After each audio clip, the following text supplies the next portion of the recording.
बहुत समय पहले मीनापुर छोटे से गांव में ममता नाम की बहुत ही गरीब औरत अपने बेटे लोकेश के साथ एक छोटे से घर में रहती थी। ममता दूसरों के घरों में खाना बनाने का काम किया करती थी, जिससे घर का गुजारा होता था। एक दिन ममता लोकेश से कहती है, लोकेश बेटा, जा भानु भैया की दुकान से घर का राशन ले आ। अगर वो पैसे मांगे तो कह देना कि पैसे अगले महीने दे देंगे। ठीक है माँ, मैं अभी राशन ले आता हूँ। लोकेश भानु की दुकान पर राशन लेने पहुँच जाता है। वो भानु से कहता है, भानु भैया, माँ ने राशन मंगाया है। उन्होंने कहा है कि पैसे अगले महीने दे देंगे।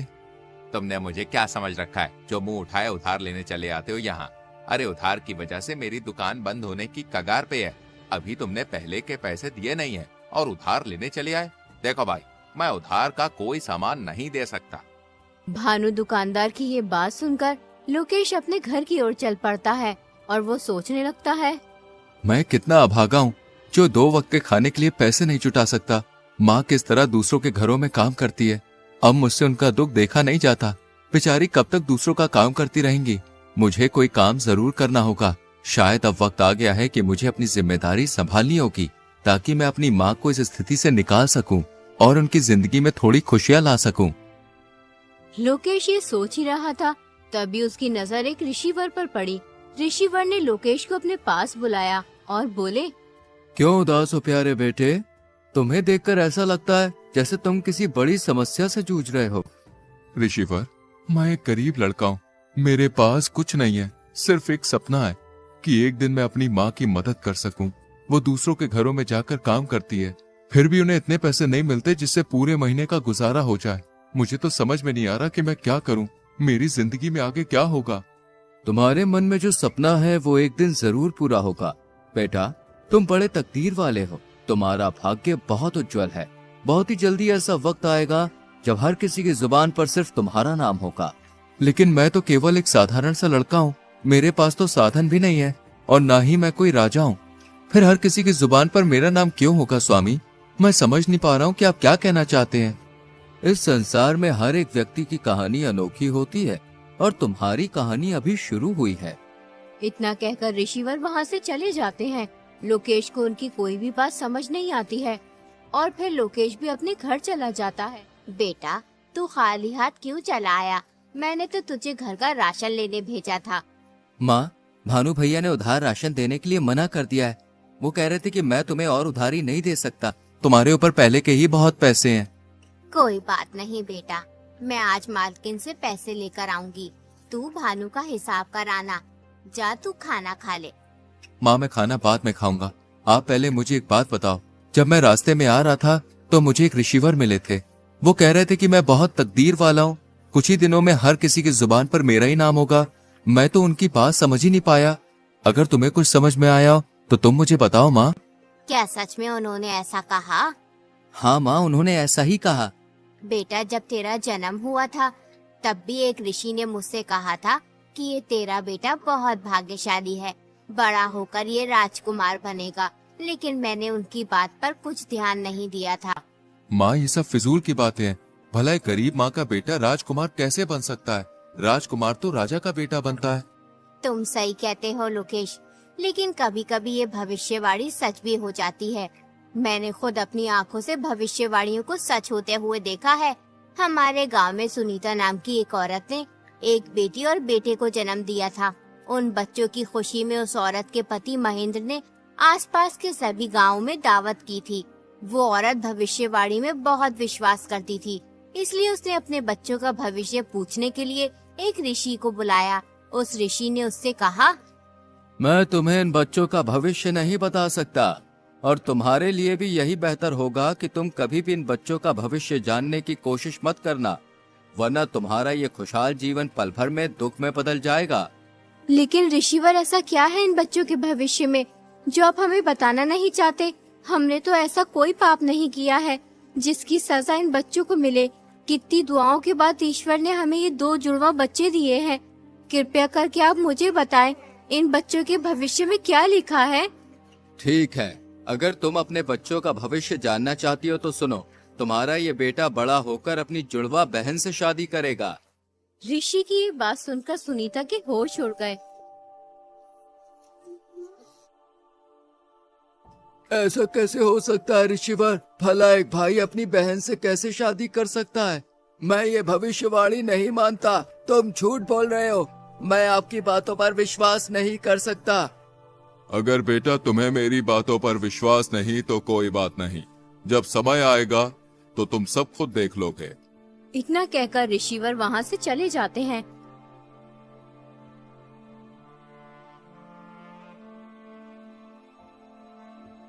फिर सुनीता अपने पति से कहती है, नहीं, ये तो असंभव है। मेरे बच्चे आपस में विवाह नहीं कर सकते। चाहे कुछ भी हो जाए, मैं ऐसा नहीं होने दूंगी। मुझे अपनी बेटी को मरवा देना चाहिए, तभी ये भविष्यवाणी गलत साबित होगी। तुम ये क्या बेहुदा बात कर रही हो? उस आदमी की बातों में आकर तुम इस मासूम की जान लेना चाहती हो?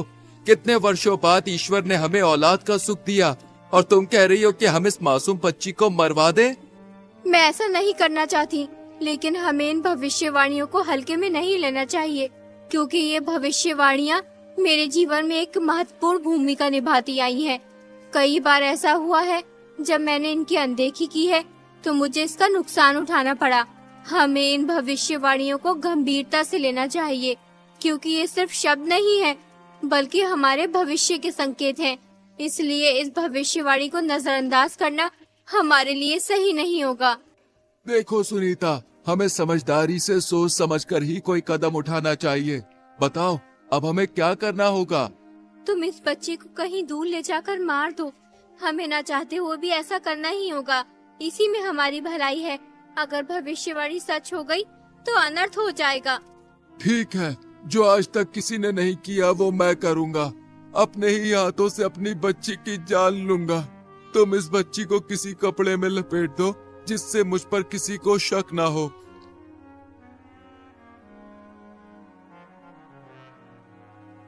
वो आदमी उस बच्ची को एक ऊंची पहाड़ी पर ले जाता है और फिर उसे पहाड़ी से नीचे फेंक देता है, लेकिन वो बच्ची किसी तरह बच जाती है।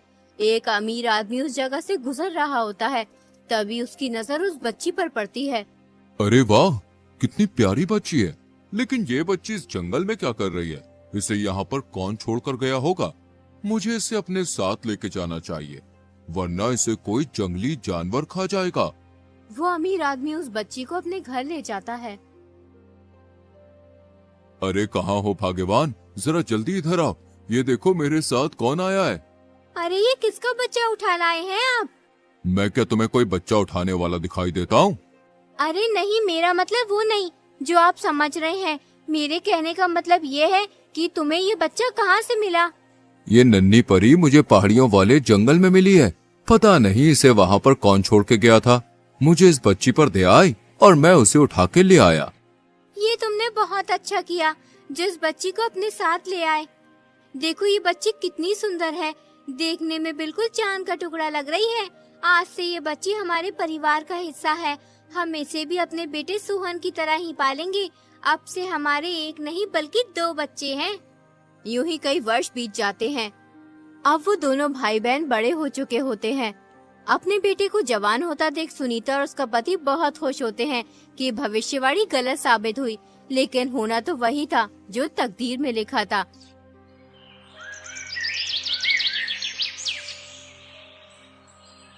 एक दिन सुनीता का लड़का किसी काम से बाहर कहीं दूर जा रहा होता है।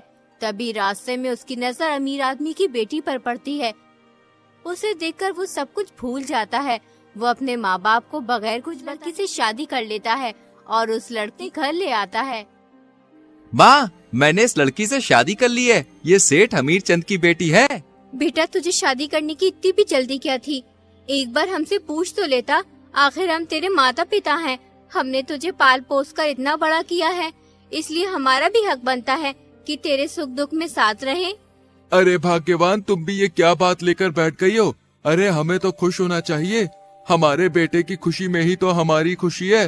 बेटी तुम बहुत दूर से चल के आई हो, जाओ थोड़ा आराम कर लो। बेटी तुम कितने भाई बहन हो? सासू जी हम 2 भाई बहन हैं, लेकिन मैं सेठ अमीर चंद की सगी बेटी नहीं हूँ। मैं तो उन्हें पहाड़ी के पास मिली थी। लेकिन उन्होंने मुझे कभी माँ पापा की कमी महसूस नहीं होने दी। अपने बेटे की बहू के मुंह से ये बात सुनकर सुनीता सब समझ जाती है कि ये लड़की हमारी बेटी है। वो इस बात को अपने पति महेंद्र को भी बताती है कि भविष्यवाणी सच साबित हुई। ये बात किसी तरह सुनीता के बेटे को भी पता चल जाती है कि जिस लड़की से उसने शादी की है वो उसकी सगी बहन है, इसलिए वो अपनी जान ले लेता है और फिर वो लड़की भी मर जाती है। ये तो बहुत बुरा हुआ। इस बात को सुनकर मुझे पूरा विश्वास हो गया कि भविष्यवाणियां सच होती हैं। हमें इन्हें हल्के में नहीं लेना चाहिए। हाँ बेटा, मैं तुझे यही समझा रही थी कि इन भविष्यवाणियों को झूठ समझने की कोशिश मत करना। इसका मतलब वो ऋषिवर सच कह रहे थे कि मेरे मन में जो सपना है वो एक दिन जरूर पूरा होगा और बहुत जल्दी मेरा भाग्य उज्जवल होगा। उसके बाद हर किसी की जुबान पर सिर्फ मेरा नाम होगा। जिस राज्य में लोकेश रहता था उस राज्य का राजा सूरजमहल बहुत ही शांतिप्रिय और दयालु था। उसके शासन में सभी खुश रहते थे। प्रजा भी राजा को बेहद पसंद करती थी। हर कोई गर्व महसूस करता था कि वे ऐसे राज्य में रहते हैं जहां एक शांतिप्रिय और समझदार राजा शासन कर रहा है। राजा के राज्य की इस उचित व्यवस्था के पीछे जिस आदमी का हाथ था वो थे उनके सबसे प्रिय सलाहकार रघुवीर सिंह। रघुवीर सिंह के रहते राजा को कभी कोई दिक्कत महसूस नहीं हुई, लेकिन अचानक एक दिन रघुवीर सिंह की मृत्यु हो गई। इससे राजा को बहुत दुख हुआ। अब उनके प्रमुख सलाहकार का पद खाली पड़ा था। वो चाहते थे कि पूरे राज्य में सबसे बुद्धिमान और जवान आदमी को ये पद मिले, इसलिए वो अपने मंत्री से कहते हैं, पूरे राज्य में घोषणा करवा दो कि जो भी व्यक्ति राजा की 3 पहेलियों का सही जवाब देगा उसे राजा 1000 सोने के सिक्के और अपना प्रमुख सलाहकार नियुक्त करेंगे। अगले ही दिन मंत्री ढिंडोरची को घोषणा करवाने के लिए भेज देते हैं। सुनो ए लोगों, महाराज सूरजमल का ताजा फरमान जरा गौर से सुनो। महाराज के सबसे प्रिय सलाहकार रघुवीर सिंह की अचानक मृत्यु हो गई है, इसलिए अब उनका पद खाली है। जो भी व्यक्ति महाराज की 3 पहेलियों का सही जवाब देगा उसे महाराज 1000 सोने के सिक्के और अपना प्रमुख सलाहकार नियुक्त करेंगे। कौन जाने अब हमारे मुल्क का क्या होगा। क्यों बाबा, कोई आफत आ गई है सलाहकार की मृत्यु होने से? बेटा, आफत तो कुछ नहीं आई। रघुवीर सिंह बहुत ही अच्छा इंसान था। ईश्वर अच्छे इंसान को जल्द ही अपने पास बुला लेता है। बेचारा हमेशा प्रजा की भलाई चाहता था। मैंने कितने ही सलाहकारों को बदलते देखा है, मगर यकीन मानो रघुवीर सिंह जैसा कोई नहीं था। वो हमेशा गरीब मजलूम लोगों के हित में ही सोचता था। पता नहीं अब राजा का नया सलाहकार कौन बनेगा जो हम जैसे गरीबों के बारे में सोचेगा। अगले ही दिन राजमहल में बहुत से आदमी जाते हैं, लेकिन कोई भी राजा की पहेलियों का जवाब नहीं दे पाता है। यूं ही 3 दिन गुजर जाते हैं। एक दिन लोकेश अपनी माँ से कहता है, माँ, क्यों ना एक बार मैं महाराज के पास जाकर इन पहेलियों का जवाब दूं? बेटा, राजा हर बार पहेली बदल कर पूछता है। अभी तक कोई भी तीनों पहेलियों का सही जवाब नहीं दे पाया है। बहुत से अक्लमंद लोगों ने पहेलियों का जवाब देना चाहा, लेकिन हर कोई नाकाम रहा। तुम उन अमीर लोगों के बीच कैसे जा सकते हो? वहाँ बहुत ही तजुर्बेकार और होशियार लोग आए हुए हैं। माँ, बिल्कुल भी परेशान ना हो, मैं महाराज के पास जरूर जाऊंगा। सोचो, अगर मैंने पहेलियों के जवाब दे दिए तो 1000 सोने के सिक्के मिलेंगे। फिर तुम्हें किसी के घर जाकर काम करने की जरूरत नहीं होगी और मैं भी महाराज का सलाहकार बन जाऊंगा। ठीक है बेटा, तू इतना कह ही रहा है तो जा। मेरी दुआएं तेरे साथ हैं। ईश्वर तेरी हिफाजत करे।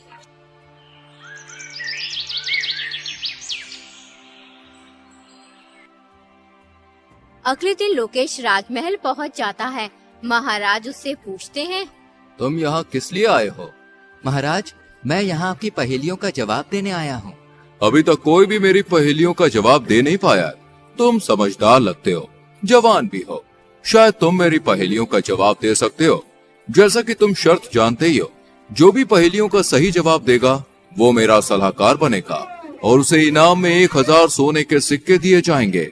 ठीक है महाराज, मैं आपकी पहेलियों का जवाब देने के लिए तैयार हूँ। तो बताओ, तुम्हारे अनुसार सबसे बड़ा धन क्या है? महाराज, सबसे बड़ा धन संतोष है। जब मन शांत होता है तो इंसान सबसे अमीर होता है। बहुत खूब, अब दूसरे सवाल का जवाब दो। जीवन में सबसे बड़ा ज्ञान क्या है? महाराज, जीवन में सबसे बड़ा ज्ञान ये है कि खुद को जानना और समझना। जब हम अपने आप को पहचानते हैं तब हम दूसरों को भी समझ पाते हैं। सही उत्तर। अब तीसरा और आखिरी सवाल, सच्ची मित्रता का अर्थ क्या है? महाराज, सच्ची मित्रता वो है जब एक मित्र दूसरे की खुशियों में खुश और दुखों में दुखी होता है, बिना किसी स्वार्थ के। बहुत अच्छे, तुमने तीनों सवालों के सही जवाब दिए हैं। तुम वाकई में बुद्धिमान हो। आज से तुम मेरे सलाहकार हो। मंत्री, इसे 1000 सोने के सिक्के दे दिए जाए। कल से तुम अपना पद संभालोगे। लोकेश 1000 सोने के सिक्के लेकर अपने घर चला जाता है। लोकेश को देखकर ममता बहुत खुश होती है। वो लोकेश से कहती है, बेटा, जब से तू गया है तब से ही मैं तेरे लिए दुआ कर रही थी कि तू कामयाब हो, और ईश्वर ने मेरी दुआ सुन ली। अब हमारी सारी मुसीबतें दूर हो जाएंगी। हाँ माँ, अब तुम्हें किसी भी चीज की चिंता करने की जरूरत नहीं है। आज से तुम्हें दूसरों के घरों पे जाकर काम करने की भी कोई जरूरत नहीं है। बेटा, मेरी पूरी जिंदगी दुख और तकलीफों में कट गई। आज सालों बाद तूने मुझे ये खुशी दिखाई है। अगर आज तेरे पिताजी जिंदा होते तो बहुत खुश होते। पूरे राज्य में ये बात फैल जाती है कि ममता का बेटा राजा का सलाहकार बन गया है। सब बहुत खुश होते हैं क्योंकि लोकेश बहुत ही समझदार और नेक लड़का था। एक दिन लोकेश महल से अपने घर जा रहा होता है। तभी रास्ते में दो भाई एक घोड़ी के बच्चे के ऊपर झगड़ते हुए दिखाई देते हैं। लोकेश उनके पास जाकर बोला, आखिर तुम दोनों लड़ क्यों रहे हो? जिस आदमी को तुम मेरे सामने खड़ा देख रहे हो, ये मेरा बड़ा भाई है। ये एक नंबर का झगड़ालू इंसान है। ईश्वर इसे गारत करे। हमारे पिताजी जो भी छोड़कर मरे थे, हमने उसे आपस में बांट लिया। मेरे हिस्से में घोड़ी आई थी, उस घोड़ी ने एक बच्चा दिया। ये बेईमान इंसान उस घोड़ी के बच्चे को अपना बता रहा है। जरा आप इसे समझाइए। जब बच्चा मेरी घोड़ी ने दिया तो वो घोड़ी का बच्चा मेरा हुआ या इस बकबक का? ये नामुराद झूठ बोल रहा है। सालों से ये अपनी घोड़ी को मेरी जगह में बांधता हुआ आ रहा है और इसकी घोड़ी ने बच्चा मेरी जमीन पर दिया है, इसलिए वो घोड़ी का बच्चा मेरा हुआ। जो चीज जिसकी जमीन पर पैदा होती है वो उसी की हो जाती है। लोकेश समझ गया ये दोनों पागल हैं, इसलिए वो उनसे बोला, तुम्हारी समस्या तो बहुत गंभीर है। तुम्हें राजा के पास जाना चाहिए, वो ही तुम्हारा फैसला कर सकते हैं।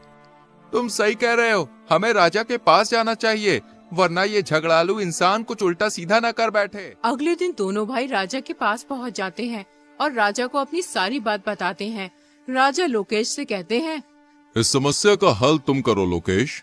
वो दोनों भाई लोकेश को पहचान लेते हैं, लेकिन राजा के सामने उनकी बोलने की हिम्मत नहीं होती, इसलिए वो चुपचाप खड़े रहते हैं। देखो, जगह से घोड़ी और बच्चे का कुछ भी लेना देना नहीं है। जिसकी घोड़ी है बच्चा भी उसी का है, लेकिन तुम्हें अपने बड़े भाई की जगह में घोड़ी बांधने का हर्जाना देना होगा। तुम्हें उसे एक सोने का सिक्का देना होगा। दोनों भाई लोकेश का फैसला सुनकर खुशी खुशी अपने घर चले जाते हैं।